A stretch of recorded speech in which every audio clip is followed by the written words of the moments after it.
بسم اللہ الرحمن الرحیم۔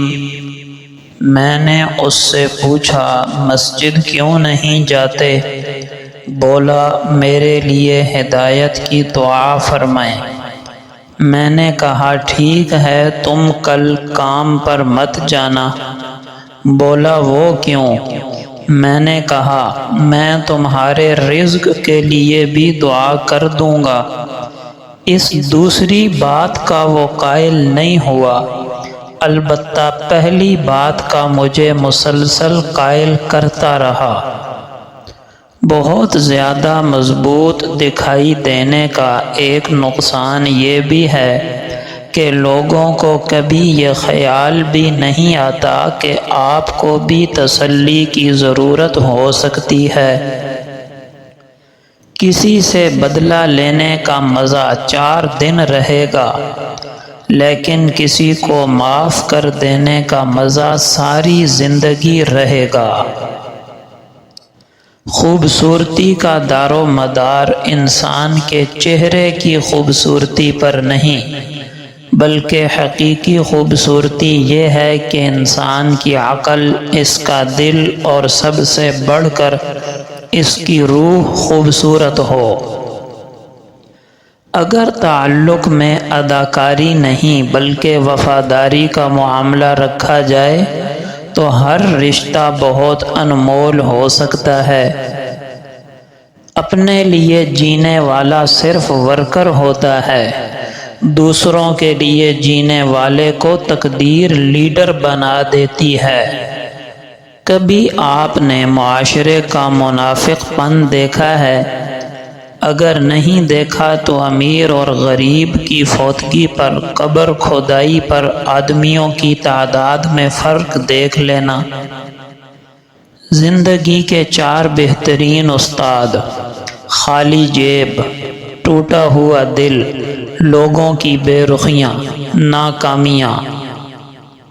ہم نے ادب کے چکر میں قرآن کو اتنا اونچا رکھ دیا کہ اب ہمارے ہاتھ وہاں تک نہیں پہنچ پاتے۔ غلطی صرف ایک صفحہ ہوتی ہے مگر رشتہ پوری کتاب ہوتی ہے۔ کبھی بھی ایک صفحے کے لیے پوری کتاب خراب نہ کریں۔ چھوٹی چھوٹی غلطیوں سے رشتے ختم نہیں کرنے چاہیے۔ یہاں کوئی بھی پرفیکٹ نہیں، سب میں ہی غلطیاں ہوتی ہیں۔ رشتے تو نبھائے جاتے ہیں، بہت کچھ برداشت کر کے اور بہت کچھ درگزر کر کے۔ احترام کرنا تربیت ہے، کمزوری نہیں۔ معذرت کر لینا حسن اخلاق ہے، ذلت نہیں۔ بچپن میں لگتا تھا کہ نماز نہ پڑھنے پر سزا ملتی ہے، اب پتہ چلا کہ نماز کی توفیق نہ ملنا ہی سزا ہے۔ ہم پوری زندگی اس انتظار میں نکال دیتے ہیں کہ ایک دن ہم اپنی من پسند زندگی جئیں گے، لیکن یہ بھول جاتے ہیں کہ زندگی وہی ہے جو آج ہے، کل تو بس خواب ہے جس کی کوئی تعبیر نہیں۔ جب تک عورت اندر اور تلوار باہر تھی مسلمانوں کا غلبہ تھا، جب سے عورت باہر اور تلوار اندر ہے ہم ذلیل و خوار ہو رہے ہیں۔ جب بھی گناہ کی طرف مائل ہونے لگو تو 3 باتیں لازمی یاد کر لیا کرو: اللہ سب دیکھ رہا ہے، فرشتے ہر وقت لکھ رہے ہیں، موت تو ہر حال میں آنی ہے۔ کسی چھوٹی سے چھوٹی نیکی کو بھی حقیر نہ جانیں۔ کبھی کبھی ایک چھوٹی سی نیکی میں اس قدر یقین اور سچائی ہوتی ہے کہ وہ بڑے بڑے گناہ معاف کروا دیتی ہے۔ بیٹی کی شادی اس سے کریں جس میں اللہ کا خوف ہو، کیونکہ ایسا شخص بیوی سے محبت کرے گا تو عزت دے گا، اور اگر محبت نہیں بھی کرے گا تو ظلم نہیں کرے گا۔ ایک عورت یہ تو پسند کرتی ہے کہ اس کی بیٹی کو سسرال والوں کی طرف سے میکے آنے کی ہر وقت آزادی ہو، لیکن یہی بات وہ اپنی بہو کے لیے پسند نہیں کرتی۔ اسی طرح اسے اپنے بہو کا کھانا پینا اوڑھنا اور پہننا تو کھٹکتا ہے، لیکن بیٹی کا ذرا نہیں کھٹکتا۔ لہٰذا گھروں کو اگر خوشگوار رکھنا چاہتے ہیں تو ایک دوسرے کے ساتھ انصاف کریں اور نرمی کا برتاؤ رکھیں۔ الفاظ بہت معنی رکھتے ہیں۔ کسی کو آپ موت کی دہلیز تک پہنچا بھی سکتے ہیں اور زندگی کی رونقوں سے آشکارا بھی کروا سکتے ہیں۔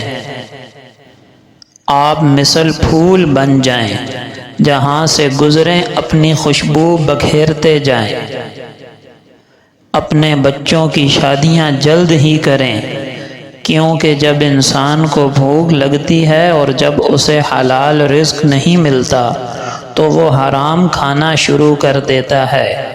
نکاح اللہ کی طرف سے بھیجا ہوا ایک پاک رشتہ ہے۔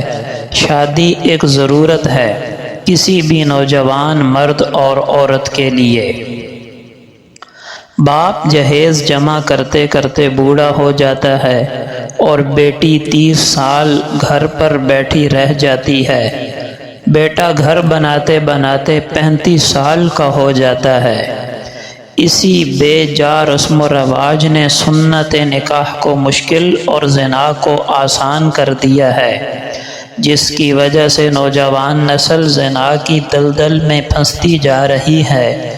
خدا را والدین اس بات کو سمجھیں اور اپنے بچوں کا نکاح جلد از جلد اور سادگی سے کروائیں۔ عورتوں کو امیروں سے شادی کا لالچ اور مردوں کو حسن کا لالچ لے ڈوبا۔ دینداری، اخلاق، سیرت، اچھے لوگ اور شریف خاندان کو سب نے پیچھے چھوڑ دیا۔ نتیجہ ضلالت، فساد، جھگڑے، طلاقیں۔ ہم سفر خوبصورت یا امیر نہیں بلکہ دیندار، پرہیزگار، ہر حال میں ساتھ دینے اور سمجھنے والا ہونا چاہیے، اور جس کو ایسا مخلص شخص مل جائے وہ دنیا کا امیر ترین انسان ہے۔ حیا اور پردہ بہترین محافظ ایمان ہیں۔ حیا کسی کے قریب جانے نہیں دیتی اور پردہ کسی کو قریب آنے نہیں دیتا۔ ایک قیمتی نصیحت کی بات یاد کر لیں۔ ایک مرد دین پر، ایک فرد دین پر، ایک عورت دین پر، پورا گھرانہ دین پر۔ پوچھا گیا کہ اسلام کے مضبوط قلعے کون سے ہیں؟ بتلایا گیا نیک مائیں۔